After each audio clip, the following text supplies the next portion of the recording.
Bénissons le Seigneur ce soir de nous avoir accordé l'opportunité de se tenir au devant de vous pour vous parler de sa part. Nous voulons réfléchir ensemble, toujours dans la même optique que l'homme de Dieu avait commencé avec nous depuis le début du mois sur l'appel. Je disais tantôt au début de la prière, le concept appel, c'est un sujet très important parce que sans appel, nous n'existons pas. La vie de l'homme sur la terre est le fruit de l'appel de Dieu. La création, c'est le fruit de l'appel de Dieu. Si nous allons dans le livre de Genèse, la Bible dit, quand la terre était informe et vide, le Seigneur Dieu dit que la lumière soit, et la lumière fit. C'est-à-dire, même les choses qui existent, Dieu les a appelées à l'existence. Amen.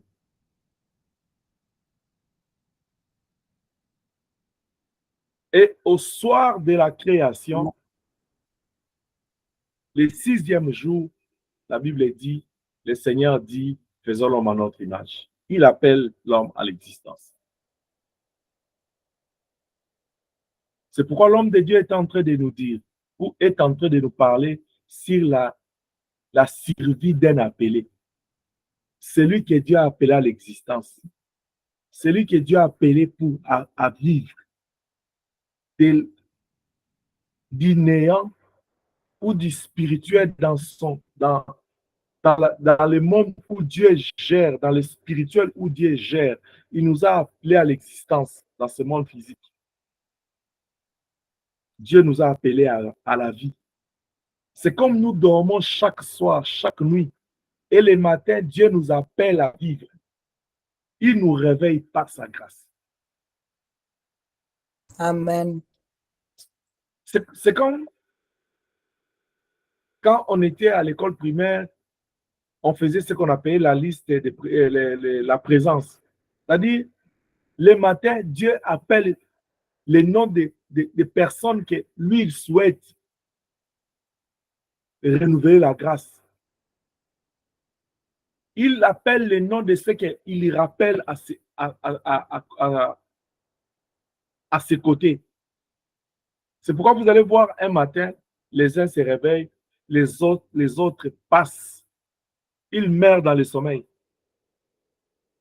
Et parmi ceux qui se réveillent le matin, il y a ceux que Dieu a prévu de les appeler au courant de la journée. Avant qu'il ne soit minuit, vous allez voir, il y a d'autres personnes qui nous laissent, qui nous quittent. Peut-être déjà arrivé, tu es avec une personne à 10h, 12h, vous avez parlé avec quelqu'un au téléphone, après 2 heures, après 30 minutes, on te dit il est mort. L'appel de Dieu,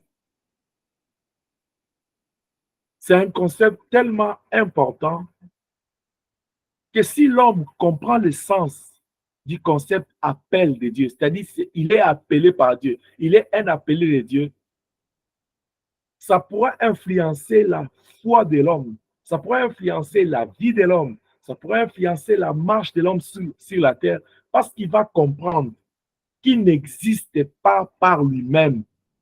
Il n'a pas toutes choses par lui-même. Tout ce qu'il est, c'est Dieu qui fait de lui ce qu'il est. Tout ce qu'il a, c'est Dieu qui appelle ça dans sa vie. Je vais donner l'exemple de la vision qu'a eu Ézéchiel sur la plaine des ossements desséchés.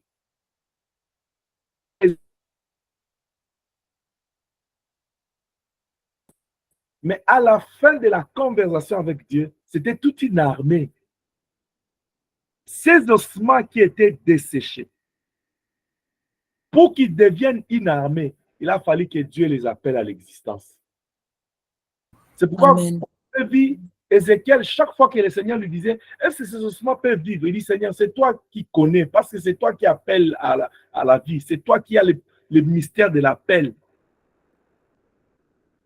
C'est pourquoi la Bible dit, ce que Dieu fait, il le fait. Si nous sommes là ce soir, c'est parce que Dieu nous a appelés. Si nous avons ce que nous avons, c'est parce que Dieu a appelé ces choses-là à l'existence dans nos vies. Quand je tombe malade et je prie le Seigneur, je suis guéri. C'est parce que Dieu appelle la guérison dans ma vie. C'est parce que Dieu appelle la bonne santé dans ma vie. Voilà pourquoi je ne tombe pas malade.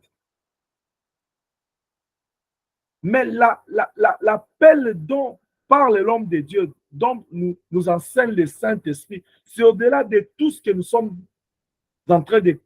Nous pouvons comprendre.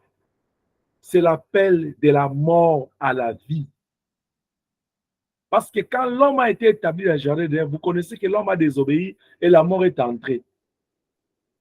Jean chapitre 3, 16, il dit, car Dieu a tant aimé le monde, il a donné son Fils unique, afin que quiconque croit en lui ne périsse point, mais qu'il ait la vie éternelle.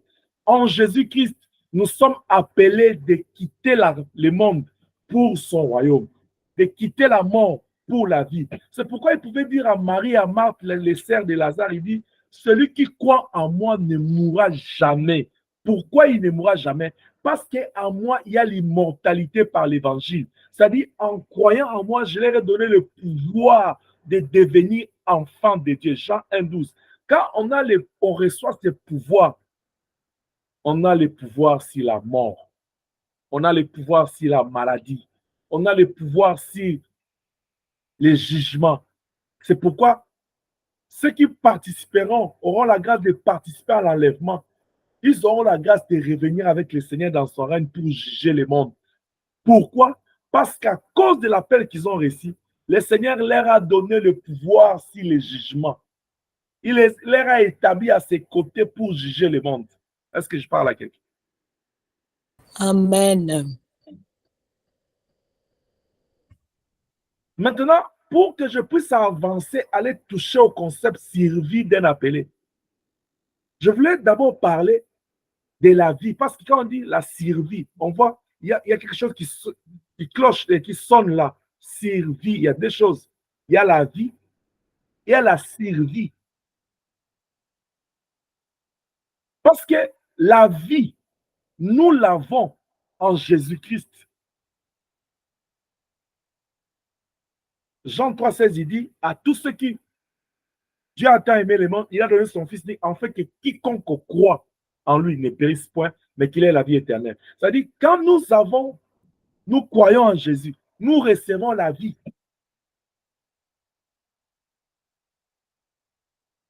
Dans Jean 1, 12, il dit, tous ceux qui ont crié en son nom, ils ont reçu cette parole, il leur a donné le pouvoir de devenir enfants de Dieu. Nous recevons la vie. Pardon. Dans Apocalypse 3, 20, il dit, il se tient à la porte. En fait, quiconque entend savoir, il entrera. C'est-à-dire, celui qui entre, c'est celui qui avait dit à Zachée dans Luc, il dit, à toi de descendre, quand aujourd'hui le salut est entré dans ta maison. C'est celui-là qui a dit à ses brigands à la croix, dès ce jour, dès ce soir, tu seras avec moi dans mon royaume. C'est celui-là qui a dit qu'il est venu chercher, sauver ceux qui sont perdus. C'est-à-dire, pour parler de la survie, nous devons d'abord commencer par rentrer dans les concepts élémentaires, c'est la vie. La vie, il dit, je suis le chemin, la vérité et la vie. En dehors de Jésus-Christ, parce que le péché est arrivé dans le monde, Jésus-Christ est le médicament que nous avons besoin, les comprimés que le monde, l'homme a besoin pour guérir de la mort. C'est pourquoi dans les temps d'Israël, quand ils étaient mordus par les serpents, ils avaient besoin d'un serpent d'airain pour être guéris. Et il a dit aux disciples, quand vous élèverez le Fils de l'homme, c'est alors que vous connaîtrez qui je suis. Jésus-Christ est ce serpent d'airain élevé à la Golgotha pour que quiconque est mordu par les serpents anciens, les diables, les méchants, et il est pris dans les péchés. Or, la Bible dit, c'est lui. Le salaire du péché, c'est la mort. C'est-à-dire, celui qui vit dans les péchés, il est mort. Mais quand nous élevons les yeux sur à la croix, nous voyons le sang qui coule. Par le sang de Jésus, nous avons la rémission des péchés, c'est-à-dire le pardon, et nous avons la rédemption, c'est-à-dire la délivrance. C'est pourquoi la Bible dit, sans effusion du sang, il n'y a pas de pardon. La vie, nous l'avons en Jésus-Christ. Maintenant qu'il nous a donné la vie, maintenant qu'il a accompli l'œuvre de la croix, il nous a donné cette vie. La Bible dit, il est allé juste dans les séjours des morts, passant 3 nuits, 3 jours là-bas. Il a apporté la vie. Il est sorti vivant. Il nous a promis dans Jean 14.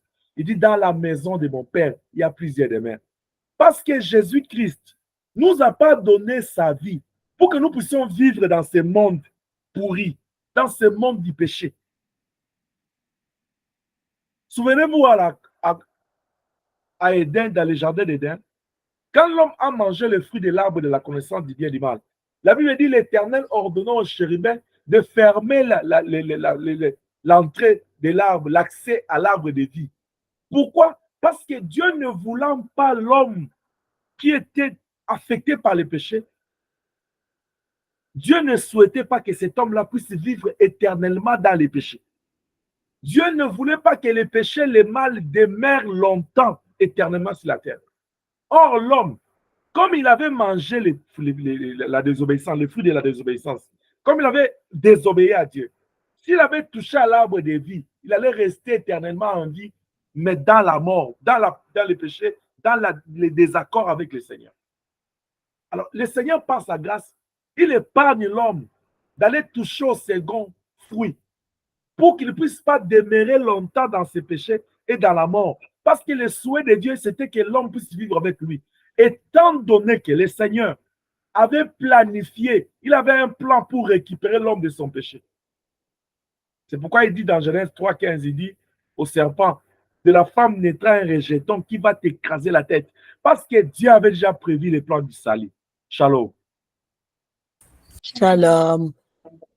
C'est comme ça que l'Éternel a fermé l'accès à l'arbre de vie pour ne pas laisser l'homme qui vit dans le péché, qui est souillé par le péché, aller vivre éternellement dans le mal. Pour ne pas laisser l'homme dans la mort éternellement. C'est pourquoi, si nous lisons dans Matthieu chapitre 19, Matthieu chapitre 19, à partir du verset 27, la Bible dit ceci. Pierre, prenant alors la parole, lui dit, Matthieu 19, verset 27, voici, nous avons tout quitté et nous t'avons suivi. Quand sera-t-il pour nous? Nous avons tout quitté et nous t'avons suivi. On suit qui?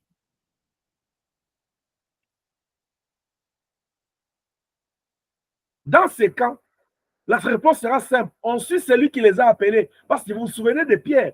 Pierre était un pécheur.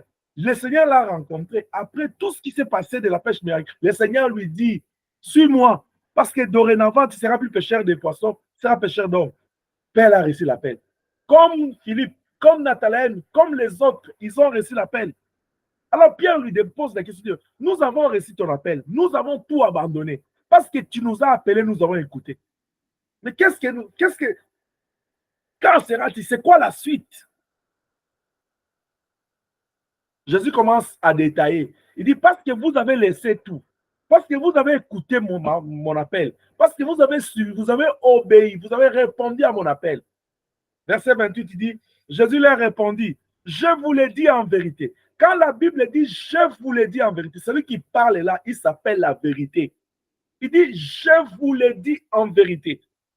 Quand le Fils de l'homme, au renouvellement de toutes choses, sera assis sur son trône de sa gloire, vous qui m'avez suivi, vous serez de même assis sur 12 trônes et vous jugerez les 12 tribus d'Israël. Est-ce que quelqu'un entend cette parole? Amen. Nous avons tout abandonné parce que tu nous as dit de te suivre. Quand sera-t-il? Qu'est-ce qui va venir après? Qu'est-ce qui va se suivre? Ça sera comment? Parce que nous avons tout abandonné. Nous avons écouté ton appel. La première des choses, oh, j'aime le Seigneur. Souvenez-vous, un jour, je vous avais dit, quand Dieu vient révéler, quand Dieu vient nous parler, il commence toujours par ce qui est grand. Même dans la révélation du tabernacle, il a commencé par les saints des saints, les lieux saints et les parvis. Mais quand le peuple devait utiliser le tabernacle, il devait commencer par les parvis. Là, il commence encore par ce qui est grand, les gros. Il dit, Quand le Fils de l'homme sera assis sur son trône de gloire, vous qui m'avez suivi là, vous serez des mêmes. Oh, j'aime Jésus. Il pouvait seulement dire, vous serez assis à côté de moi. Il dit, vous serez des mêmes. C'est-à-dire, c'est la même action qui sera faite. Est-ce que vous comprenez? Comme moi, je suis sur mon trône de grâce, de gloire, vous aussi, vous serez assis sur les trônes de gloire. Mon trône de gloire. C'est pourquoi dans Jean 14, il dit, il y a plusieurs demeures dans la maison de Père. Je m'en vais vous préparer une place. Afin que là où je suis, dans mon trône de gloire là, vous y soyez aussi. Amen. C'est-à-dire, quand nous recevons Jésus-Christ, comme nous sommes là, la bonne nouvelle que je t'apporte ce soir, je te rappelle, le fait que tu as donné ta vie à Jésus, tu n'as pas commis une erreur, mais tu as posé un bon acte dans ta vie. C'est la meilleure décision que tu as eue dans ta vie. Parce que le Jésus à qui tu as confié ta vie, c'est un Jésus altruiste, c'est-à-dire c'est celui qui sait partager. Il n'est pas égoïste comme nous les hommes. Oh, je parle d'un Jésus altruiste, c'est-à-dire celui qui est capable de prendre son héritage et de le distribuer, de le partager avec nous. C'est pourquoi la Bible dit, nous sommes héritiers de Dieu et co-héritiers avec Christ. La Bible dit dans Matthieu, dit, il a donné son fils unique. C'est-à-dire jusqu'il n'avait qu'un fils. Maintenant, quand Jésus meurt, nous croyons en lui, nous devenons ses enfants. Nous devenons fils de Dieu avec lui.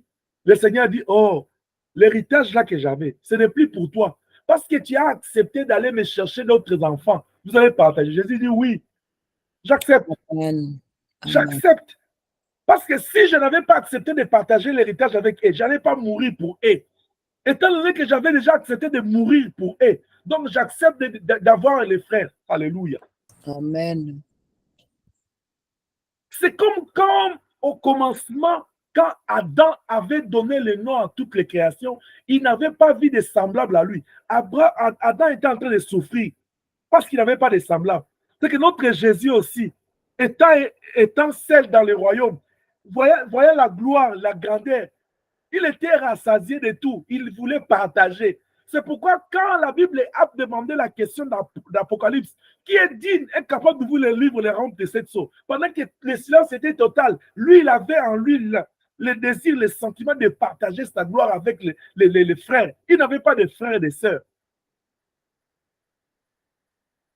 Étant donné que Dieu, quand il crée le monde, Jésus, Dieu dans sa volonté, il savait que j'aurais beaucoup d'enfants.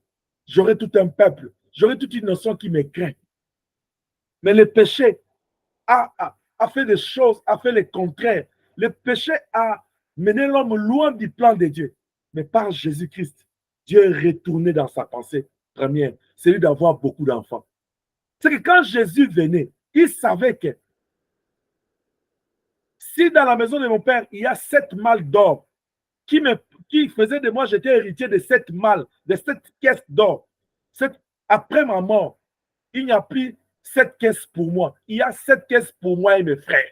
C'est pourquoi dans Hébreux 2, verset 9, je pense, il dit, lui qui sanctifie, et nous qui sommes sanctifiés, Jésus-Christ qui sanctifie, et nous les chrétiens qui sommes sanctifiés, Jésus n'a pas honte de nous appeler frères. C'est pourquoi dans Jean 15, il regarde les disciples après environ 3 ans de vie. Il dit, je vous appelle plus serviteur, je vous appelle ami. Vous savez qu'un ami, c'est plus qu'un frère. Amen. Il dit, je vous appelle ami. Parce que je vous ai fait, je vous ai montré, je vous ai enseigné, je vous ai montré tout ce que j'ai appris de mon père. C'est-à-dire, je vous ai rendu l'éligible d'aller vivre au ciel, admissible à la vie du ciel, parce que vous avez toute la connaissance de la vie en vous.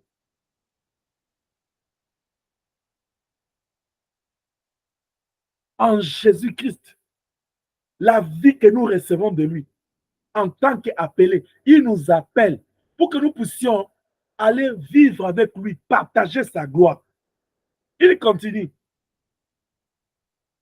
Au verset 29, il dit, et quiconque aura quitté à cause de moi, à cause de mon nom, ses frères ou ses sœurs, ou son père ou sa mère, ou sa femme ou ses enfants, ou ses terres et ses maisons, recevra le centuple et héritera la vie éternelle. Des choses là. La première bénédiction, il dit, vous aurez une place dans ma gloire. La deuxième, cette place-là que nous aurons, c'est là ce qu'Apocalypse est en train de symboliser de la couronne. Je vais revenir sur ça. La deuxième des choses, il dit, parce que vous avez tout laissé, vous avez donné votre temps à moi, vous avez mis votre argent pour me servir, vous avez sacrifié votre santé pour moi. Il dit, chaque chose que vous me donnez, gloire soit rendue à Dieu, vous les recevez au retour au centuple. C'est pourquoi il dit, même un verre d'eau donné à l'aide de mes petits, c'est à moi que vous avez donné. Vous recevez cela au centuple. Souvenez-vous de la veuve de Sarepta. Quand l'homme de Dieu est arrivé, il lui dit, fais pour moi à manger. Il dit, là, je n'ai qu'un poignet de farine avec un peu d'huile, la nourriture de la mort. Si je le fais pour moi et mon enfant ici, on mange aujourd'hui là, et après c'est la mort qui vient.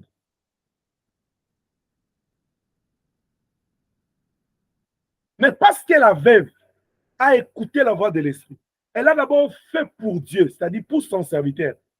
Elle n'a pas manqué la nourriture. La mort dont elle pensait, elle faisait allusion, était éloignée de sa maison.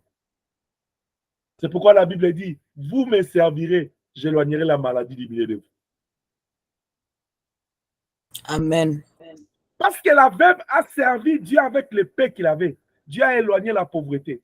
Il a éloigné la médiocrité. Il a éloigné la sécheresse. Il a éloigné la mort. Elle qui voyait la mort après avoir mangé. Mais c'est la vie qui est venue après avoir servi l'homme de Dieu. Quand tu reçois Jésus, tu donnes ta vie. Quand tu réponds à l'appel de Dieu, la première des choses, il te dit, tu as une place. Tu vas t'asseoir dans sa gloire. Tu seras couronné. Il dit aux disciples, vous allez être parmi ceux qui vont juger les 12 tribus d'Israël. C'est-à-dire, il y aura d'autres personnes qui seront sauvées, mais qui ne seront pas en train de juger. Ils sont en train de juger les 12 tribus d'Israël. Il y aura la couronne de vie. Deuxième chose, la vie éternelle. Bien aimé, tous ceux qui ont reçu Jésus-Christ comme Seigneur et Sauveur, ils sont sauvés, ils ont la vie éternelle. Mais tous n'auront pas la couronne de vie. La couronne, ça sera pour ceux qui vont se distinguer dans leur foi, que le Seigneur va récompenser. Ils seront couronnés. Alors, marche de manière à ce que tu sois couronné. Le fait de recevoir Jésus ne te demande pas de croiser les bras. Tu dois travailler pour ton salut. C'est pourquoi il a exhorté les disciples dans Jean 6, il dit, travaillez pour la nourriture qui ne périt pas.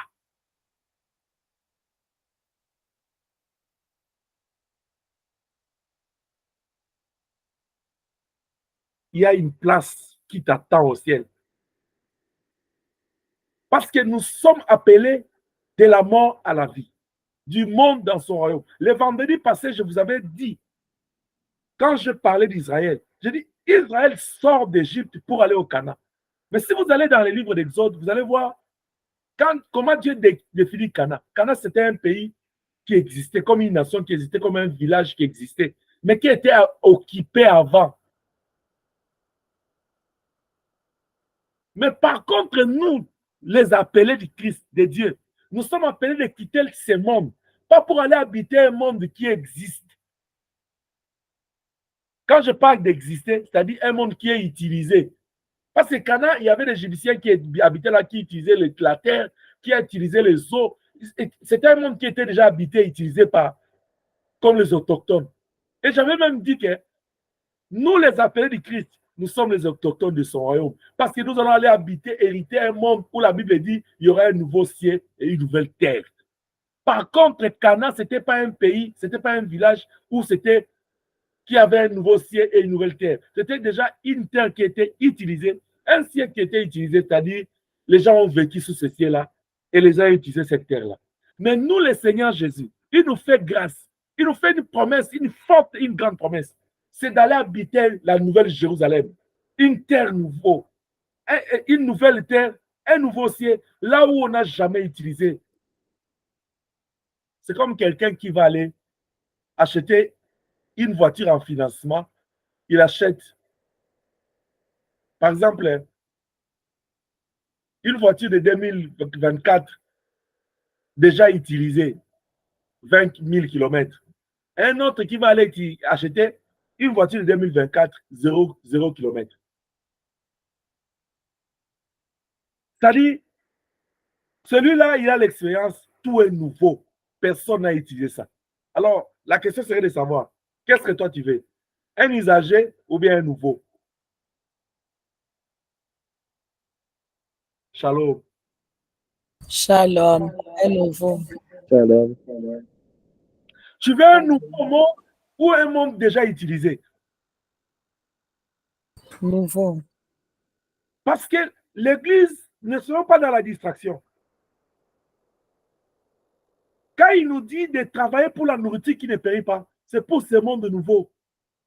Mais beaucoup, nous sommes dans travailler pour la nourriture qui périt. C'est pour ce monde qui est déjà utilisé, usé. C'est pourquoi un Jean, il dit, tout ce qui est dans ce monde passera, passera. Il n'y a que la parole de Dieu qui ne passera pas. Ce monde passera parce que le monde est déjà usé. Le monde est déjà abîmé. Il est déjà voué à la destruction. Le monde est déjà détruit. Dans le plan de Dieu, ce monde est déjà détruit. Vous voyez ce monde ici? Dieu n'a rien à envier dans ce monde parce qu'il a déjà tout avoué à l'interdit. Gloire soit rendue à Dieu. Amen. Vous vous souvenez pourquoi Saoul, le premier roi d'Israël, a été déchu de son trône? Oui.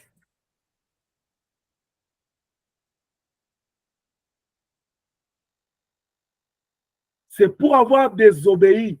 Il était allé toucher à ce qui était interdit. Ce que Dieu avait déjà voué à l'interdit. C'est-à-dire ce que Dieu avait déjà maudit. Vous voyez ce monde ici? Ce monde est déjà maudit. Parce que le Seigneur sait que non, c'est un monde qui sera détruit. Mais regarde comment le diable est méchant. Regarde comment il est en train d'agir dans sa malicité. Je vous avais parlé le dimanche. Qu'est-ce que le diable fait de ce monde qui est déjà détruit? Il fait de son mieux pour faire briller le monde. Ça, c'est la technique purement du diable. Vous voyez, quand Ève était en train de voir le fruit, quand le diable lui a pointé le fruit, elle voyait ce fruit-là tous les jours dans le jardin, mais n'avait jamais senti que c'était bon à manger. Mais quand le diable lui présente, il a senti dans sa langue que c'était bon. Or, on peut sentir le goût que quand la chose est en contact avec la langue. Vrai ou faux? Vrai. Mais comment est-ce que Ève, qui n'avait pas encore mis le fruit sur sa langue, elle a senti que c'était bon? C'était beau à voir. Parce que le diable avait bien amadoué ça, bien orné ça, et ça brillait. Tout ce qui brille n'est pas de l'or. Le monde est déjà pourri, destiné à la destruction, mais tout ce que le diable fait, l'homme de la récupération, il récupère, il fait briller le monde. Et même nous, les enfants de Dieu, nous sommes sous le charme du monde. N'aimez pas le monde et tout ce qu'il contient, car c'est déjà à voir la destruction. Est-ce que je parle à quelqu'un? Amen. Bien aimé, si ce monde était encore bon, le Seigneur n'allait pas s'inquiéter. Parce que la Bible dit dans le psaume, il a fait la terre pour nous. La terre ici que vous voyez, c'est pour nous que le Seigneur a fait ça. Même la nouvelle Jérusalem, ça sera pour nous. C'est pourquoi vous voyez dans Genèse 1, 26, il dit, faisons l'homme à notre image qu'il domine. C'est-à-dire, quand Dieu a créé tout là, à la fin, il a jugé, il a pris la décision de donner l'autorité, le contrôle de tout à l'homme. C'est sa décision. Mais c'est le même Dieu là. Quand il a vu que le péché est entré, il a avoué tout à l'interdit. Ce n'est pas la première fois que Dieu fasse ça. Il en a déjà fait avec Noé. Il avait tout détruit.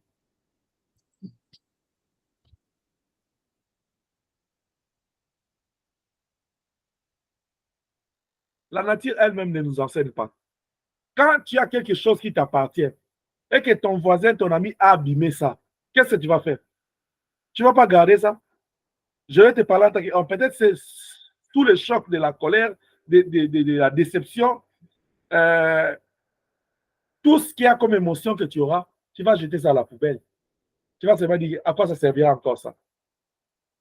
C'est ce que Dieu a fait avec le monde. Quand l'homme a dit, quand la Bible dit, quand le péché a cru, le Seigneur a avoué le monde dans la destruction. Il a encore recréé toutes choses nouvelles. Les hommes sont venus encore, le péché a accru. Le monde ici que vous voyez, le Seigneur nous promet un nouveau ciel et une nouvelle terre. Tu ne veux pas aller vivre là-bas? Bien aimé, ça ne dépend pas de toi, ça ne dépend pas de moi. Qu'est-ce que je vais dire? Si nous avons reçu l'appel, il ne nous a pas appelés pour rester dans le désert, ni devant la mer Rouge, ni après, ni devant Jourdain, ni après. Il nous a appelés pour entrer dans sa gloire. C'est pourquoi dans Matthieu, il dit, fidèle et bon serviteur, entre dans la gloire, alléluia, de ton maître. Amen. C'est de cette gloire dont il parle. Il nous a appelés pour vivre dans ça. Bien aimé, il est temps pour nous de comprendre que la vie que le Seigneur nous a appelée, c'est ça la grande bénédiction.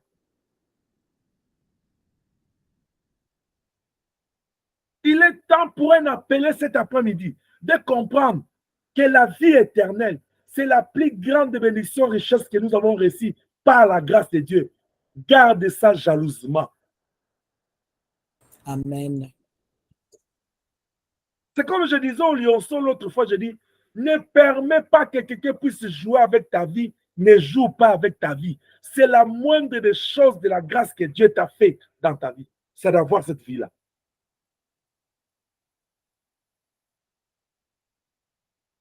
L'appel, c'est une grâce.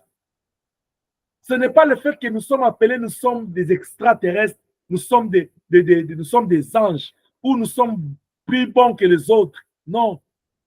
Écoute ce que Paul dit aux Éphésiens dans Éphésiens. Il dit, autrefois, nous étions étrangers de la vie de Dieu. Nous étions des pécheurs. C'est-à-dire, quand nous sommes appelés aujourd'hui enfants de Dieu, n'oublie pas que hier, tu étais dans le monde. Mais l'appel, chacun reçoit l'appel à son temps.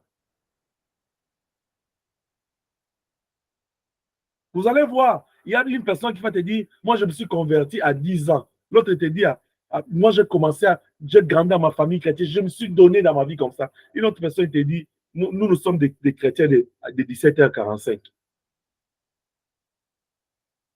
Et le brigand à la croix, il va te dire, 1 minute avant sa mort, l'homme vivait encore. Cela ne change rien dans l'appel. D'ailleurs, là, je suis en train de vouloir exhorter une personne qui pense que le fait que je suis pasteur, le fait que j'ai 20 ans dans le ministère, le fait que j'ai 20 ans dans la chrétienté, ça fait de moi, c'est une assurance d'entrer au ciel. La Bible dit les premiers seront les derniers.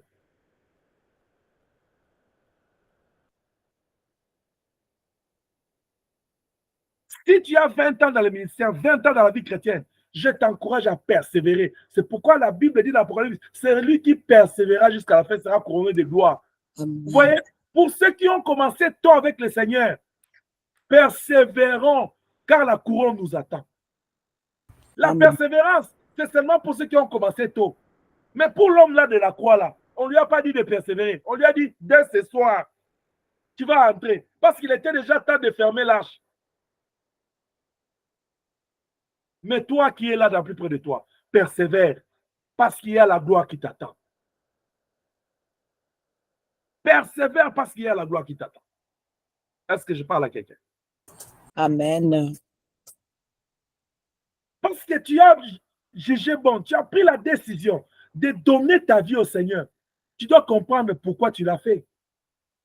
Oh, j'invite chacun de nous ce soir à se questionner, à se poser la question, pourquoi j'ai donné ma vie au Seigneur? Pourquoi je prie? Pourquoi je le chante? Pourquoi je l'adore? Pourquoi je le sers? Pourquoi j'aime Dieu? Pourquoi je m'appelle enfant de Dieu? Pourquoi je suis à l'église? Pourquoi?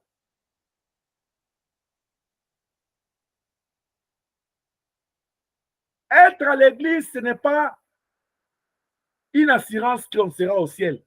Parce que ce jour-là, il est entré dans l'église, il a trouvé, il y avait des vendeurs, il y avait des acheteurs, il y avait des changeurs, il y avait tout un tas de personnes là-bas, mais ils étaient dans l'église.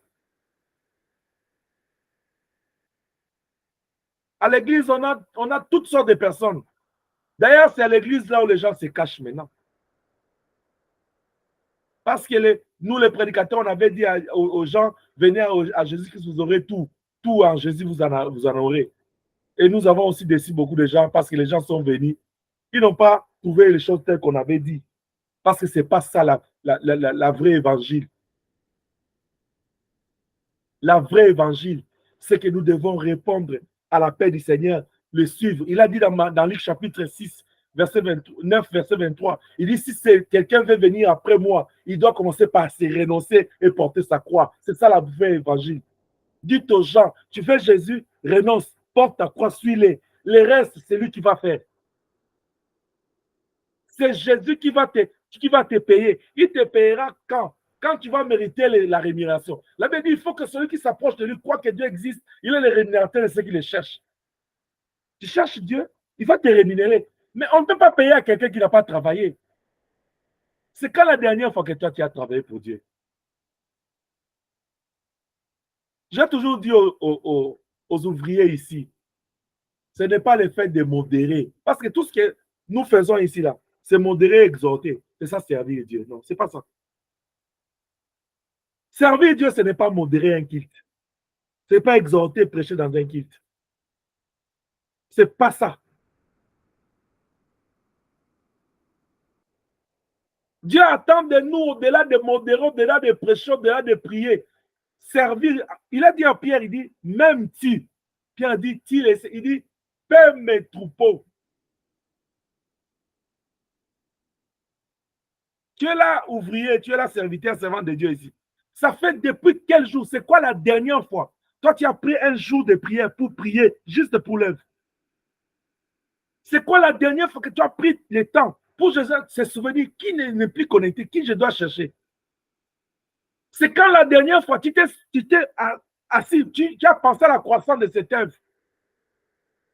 C'est quand la dernière fois, toi, tu as pris ton argent, tu l'as sacrifié pour Dieu. Je me répète encore, ouvrier, ce n'est pas modérer et prêcher, c'est ça servir Dieu. Celui qui a les oreilles entend ce que l'Esprit dit à l'Église. Amen. Amen. Mais en modérant, en prêchant, le Seigneur apprécie les services que nous leur faisons. Mais ce n'est pas tout. Regarde l'attitude des disciples. Il lui demande, quand est-ce que tu vas rétablir Jérusalem? Il leur dit, ce sont les dernières instances. Il dit, cela ne vous concerne pas. Vous recevez une puissance. Rappelez-vous, ne sortez pas de Jérusalem avant l'accomplissement de la promesse. Ils ont écouté. Ils ont tout. Ils se sont retirés dans la chambre haute. Et quand le Saint-Esprit est venu, toute leur vie dans le Seigneur, 24 heures de ta vie, d'une journée, combien de temps que le Seigneur a dans ta vie? Parce qu'il a dit, je t'ai appelé, je me tiens à la porte, je frappe. Si tu entends ma voix, tu ouvres, j'entrerai, je souperai avec toi, toi avec moi. C'est-à-dire, moi et toi, on aura une seule vie, on deviendra un. Mais est-ce que tu vis avec, comment tu vis avec Dieu? Dans tout ce que tu fais, où est la part de Dieu? Il a été dit par Néhémie que pendant les jours, d'une main travaille, de l'autre main tient l'arme. Mais quand toi tu vas dans ton travail, tu prends deux mains, tu mets dans ton travail. Où est la part de Dieu dans ce que tu fais? Même quand toi tu reçois ton salaire, où est la part de Dieu? La dîme, tu ne donnes pas. L'aumône pour le pauvre, tu ne donnes pas. Tu ne te souviens pas des autres. Tu n'offres pas pour l'œuvre de Dieu. C'est tout ce qui est pour toi. On ne se moque pas de Dieu. Ce que l'homme aura semé, il le moissonnera. Mais Jésus n'a pas donné sa vie pour que nous puissions nous perdre. Jésus a donné sa vie pour que nous ayons la vie. Alléluia. Amen. Je veux me répéter là. Jésus a donné sa vie à la croix pour que nous ayons la vie, pas la vie des hommes, la vie de Jésus.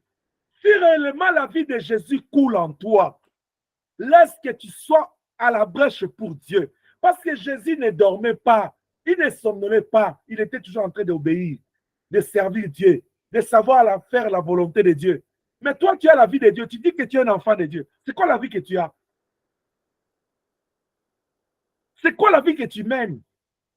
Où est Jésus? Où est la vie de Jésus en toi?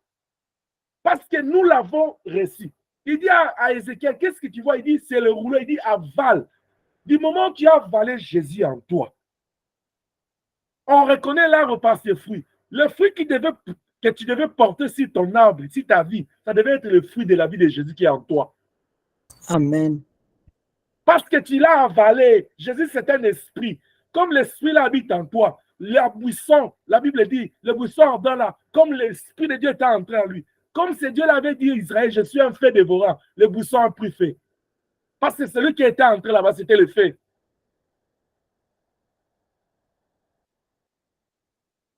Je ne peux pas encore aller toucher à la survie. Parce que quand on dit la survie d'un appelé, l'homme de Dieu est en train de vouloir nous montrer comment est-ce que nous devons vivre pour conserver la vie que nous avons eue en Jésus. Comment est-ce que nous devons résister au défi de la vie pour ne pas perdre la vie que nous avons en Jésus. Je ne vais pas encore aller je ne vais pas traverser Jourdain. Je vais d'abord rester de ce côté de la vie que nous avons reçue. Qu'en est-il de cette vie que nous avons reçue? Pour aller conserver ça dans la survie. Mais comment nous vivons ça? Est-ce que réellement nous avons la vie de Jésus en nous? Parce que dans Antioche, quand on les a vus, on a vu la vie de Jésus. Même autour du fait, la femme a regardé Pierre. Il a vu la vie de Jésus. Mais quand on te regarde, quand on me regarde,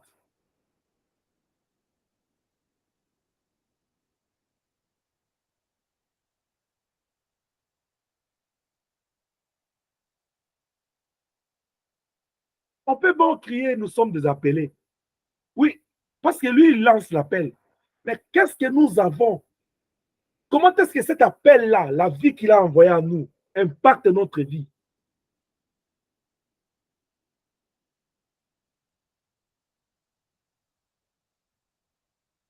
Le siège dans sa gloire nous attend. La vie éternelle nous attend. Le centuple de ce que nous avons abandonné nous attend. Mais il y a une autre chose qui nous attend quand nous recevons la vie. Je ne vais pas aller toucher à ça ce soir. Si le Seigneur nous donne grâce, je vais en parler prochainement. Il y a une quatrième qui viendra. Mais je m'arrête à ces trois. Il dit, vous aurez là, à vous asseoir à côté de moi. Parce que quand nous allons revenir sur la terre, c'est pour juger, vous jugerez avec moi. Deuxièmement, il dit, vous aurez la vie éternelle. Troisièmement, il dit, vous aurez ressenti tout ce que vous avez perdu. Mais malgré toutes ces promesses, qu'est-ce que toi tu fais? De la même manière, les disciples ont demandé à Jésus au verset 27, il dit, quand sera-t-il pour nous? Jésus aussi te demande, quand fais-tu de cet appel? Quand seras-tu de cet appel? Où est-ce que tu es allé avec cet appel? Ce soir, tu dois sortir de cette prière avec une question. Pourquoi il m'a appelé? Papa Félix avait répondu à cette question-là lorsqu'il a prêché, je pense, l'autre mardi et mercredi. Nous ne sommes pas appelés pour croiser les bras. Mais dans plus près de toi, est-ce que nos bras sont croisés ou bien nous avons mis la main à la charge? Bon, écoutez, nous ne sommes pas appelés pour croiser les bras. C'est-à-dire, on fait rien, on est là dans l'observance. Comme ce que moi j'avais appelé les figurants dans les temples. Ils sont là en train d'observer. Quelqu'un fait du bien, toi tu critiques. Quelqu'un fait du mal, toi tu calomnies. Mais tu ne fais rien. Vous savez, entre nous là, ça c'est le comportement de nous. De là où on vient là. On est toujours prêt à chercher les mal dans une histoire que quelqu'un fait. On ne voit pas les biens. Même quand on voit les mal là, on ne propose pas quelque chose de bon. L'homme, c'est là où il est rendu.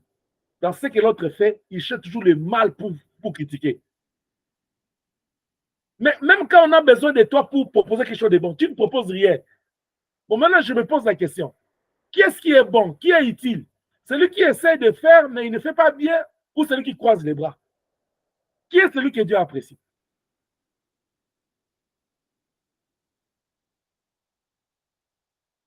Si Dieu me pose cette question-là, j'aimerais bien quelqu'un qui essaye de faire des choses.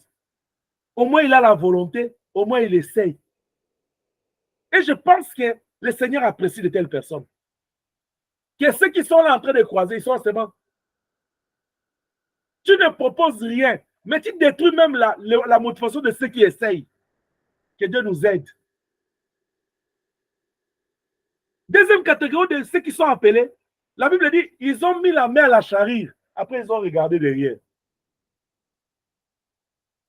Oh, toi qui m'écoutes ce soir, toi qui essayes, que le Seigneur te donne la force, continue à avancer avec Dieu. Amen. Car il y a une siège qui t'attend à côté du Seigneur pour juger le monde. Amen. Il y a des saints, ils ont mis la main à la charrue, ils servent Dieu. À cause du vent, à cause des problèmes, à cause des attitudes des autres, ils regardent en arrière, ils abandonnent. Il y a les mains n'abandonnent pas. Tu n'as pas crié à Jésus-Christ pour quelqu'un. Tu n'as pas accepté l'appel pour quelqu'un. À moins que tu puisses accepter suivre Jésus pour quelqu'un. Mais si toi, tu as posé ta foi à cause d'une personne, tu ne vas pas aller loin. Parce que l'homme reste l'homme. C'est-à-dire, si cet homme-là, il se perd dans les choses de l'histoire du père. C'est pourquoi vous voyez beaucoup aujourd'hui dans les églises, les gens sont essoufflés parce qu'ils ont fait foi aux hommes de Dieu. Ils ont fait confiance aux hommes de Dieu. Et nous, les hommes de Dieu, on a mal prêché aux gens. On s'est présenté comme des dieux. Non, on est hommes. Et à côté de l'homme, il y a la grâce de Dieu qui est à nous, qui fait de nous hommes de Dieu. On n'est pas des dieux. C'est-à-dire, on n'est pas parfait. Nous-mêmes, on travaille pour notre salut. Paul lui-même, il dit, il court. Et lui-même, il travaille pour son salut. Donc, il y a des gens, il a mis la main à la charrue pour servir Dieu. Après, il se fatigue à cause des raisons. Après, il te dit non, parce qu'il avait dit, parce qu'il avait fait, parce que j'avais vécu, parce que j'avais des problèmes. Non, fatigant, poursuivant toujours, parce que ceux qui persévèrent jusqu'à la fin seront sauvés. Troisième catégorie des appelés, ce sont des gens qui ont mis la main à la charrue. Malgré tout, ils continuent avec Jésus. C'est là où tu dois te trouver. Avance. Quand tu sens que la fatigue arrive, dis Seigneur, soutiens-moi. Car la Bible te dit dans Romains 8, rien ne te séparera de l'amour du Seigneur. Avance. Jésus revient bientôt. Tu as été appelé pour entrer dans son royaume, pas pour abandonner, pas pour rester dans le désert, pas pour être englouti dans les eaux de mer rouge. C'est pour entrer au Canaan. J'aimerais que là où tu es, que tu élèves ta voix, que tu dises à Dieu quelque chose ce soir. Seigneur, soutiens-moi pour que je puisse continuer selon l'appel que tu m'as lancé. Que la grâce et la paix de Dieu soient avec vous. Que Dieu vous bénisse au nom de Jésus-Christ. Amen. Amen.